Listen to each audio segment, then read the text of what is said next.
are your other questions? Yeah, so first of all, one of the questions was that using my uncle in the US, does it suggest a strong ties in the US that he is the one sponsoring? Hey, basically, if you are going to show your uncle in US, you will have to show again. Basically, you will have to show why you are borrowing it from your uncle. How close is your uncle? Why is he giving money, and why are your parents not supporting you?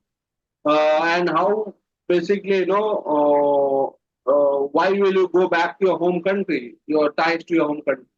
You will have to prove that. If you are able to prove that, see, it's not about just answering the question.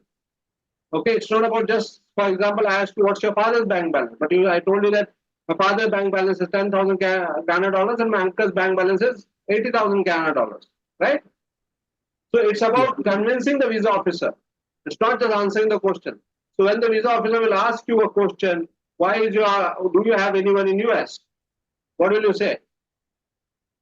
Do I have anyone in the US? Right.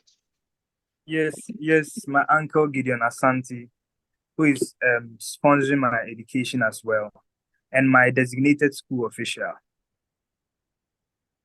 No, designated school official you don't have to tell. So do you have anyone in US? If you have said uncle who is basically your sponsor, why is your uncle in US sponsoring your education? So he owns a 6-acre land in Ghana, which he plans to develop into rental properties. And when I come back to practice as an architect in Ghana, he will be engaging me in designing them. So is it convincing? If it is convincing, yes. If it is not convincing, you will not get visa.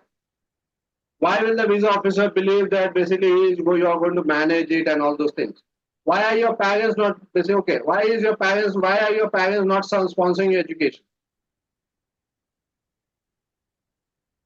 Hello, can you hear me? Why your parents are not? Can you come in? Now, why your parents are not supporting your education? Yeah, so my parents are very supportive. They are willing to support my education.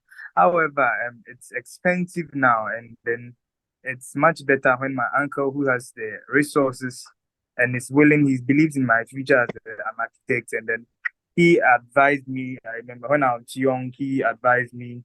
He saw my potential, how I draw and everything, and he was like, "It's very fine if you get yourself doing architecture." So he's much more interested in my architecture journey, and since sponsorship will be a bit difficult for my parent looking at their financial situation, he's more willing to sponsor.